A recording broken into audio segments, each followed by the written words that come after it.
Okay, so we're here with Beth today to talk about what her role is at the club, if you just want to outline what you do.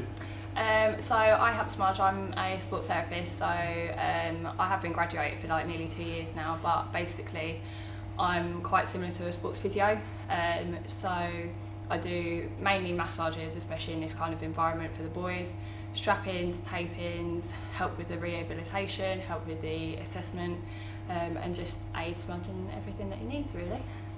So you talk about Smudge there, what is the relationship like between you guys? How do you work together? It's good. Obviously he's a lot more senior and he's got a lot more experience than me, so I have basically come in to help him out, but obviously along with that and along with my training and my degree, then it's quite good that he can pass on a lot of stuff to me. So instances where the boys are doing rehab and they have to go down the gym, he trusts me to be able to take them down the gym and to do rehabilitation and stuff with them, and get in the pool as well and do a bit of hydrotherapy. So we see you at the weekend, obviously at the games, but could you explain what you do here during the week as well? So mainly in the week it's dealing with the aftermath of the game, as in injury wise, or how the boys are feeling as well. So a lot of them, especially if they are the ones that are playing 90 minutes regularly, then I get them, or they come in and do rubs on them, or massages I should call them really, for whatever they need really. If they're injured, then they're usually in a little bit earlier, so that gives us a chance to have a look at them, work out what's gone on, and the best kind of treatment process to get them back playing as soon as possible. So if we take Blair as an example, could you just talk us through from obviously when he goes down first, injury, to getting him back to playing?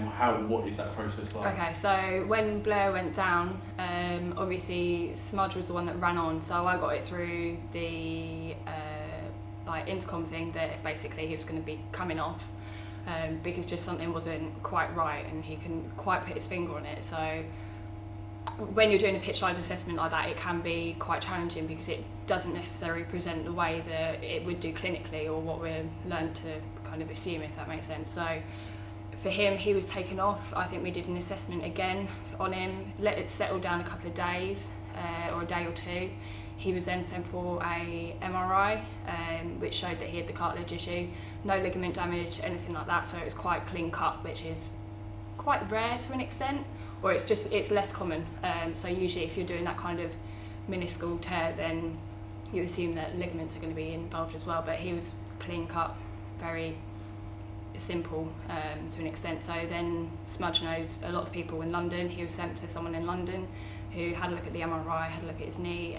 They booked him in for the surgery, and we opted for the surgery where it would basically take a little bit longer to recover, but it would help him in the long run. So he would be out for 12 weeks potentially, up to, but he would then be able to kind of play football for longer, hopefully with less injuries and issues of maybe like arthritis in the future as well.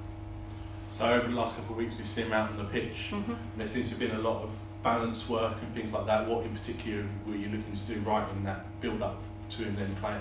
With the surgery, because he stitched the cartilage rather than kind of shaved it out, we had to allow time for the stitches to heal and to not do any kind of twisting motion that would just undo his work, and then he'd be out for another further 4 weeks.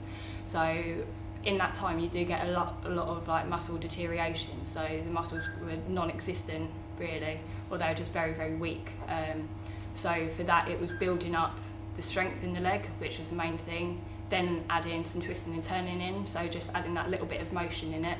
And the balance work is like proprioception, so the muscles knowing where, or kind of reacting to where he is, so it's not just on a solid surface, it's reacting to the off balance and then adding a little bit of twisting whilst going onto it. So he has to trust the muscles, which is something that he's learnt to do again. He's had to trust himself to be able to go and do that kind of activity, and to believe that he's strong enough to do it as well, which he's proven.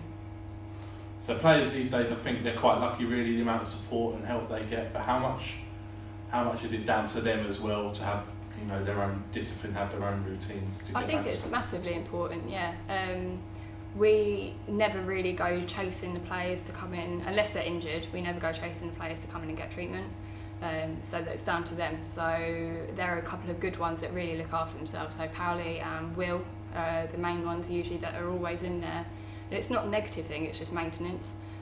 But they know how to look after their bodies. Each of them knows how to look after their bodies and what they need in relation to keeping it going. Okay, so obviously we see you here 3 days a week and at the weekends with Maidstone, but what else do you do the rest of the time? So I am in my second season of working with Gillingham Girls RCC. So that's just the under 10s to under 16 girls, so they train twice a week and then have match days. So that usually fits in around Maidstone really well because they have the match days on a Saturday morning. So obviously it depends where we are for games as to what I can make as well. Started doing a little bit of the academy here as well, so I do their match days on a Wednesday and I help with the Tunbridge Angels Academy kind of overview of their injuries on a Friday. And then I've set up my own little kind of business as such, so I do my own self-employed work, mainly doing sports massage, which is picking up well, I hope. And obviously doing rehabilitation as well is another thing that I really enjoy doing as well. But obviously all of that comes in with the assessment and examination as well, but rehab and massage is mainly what I do with that, so that's good.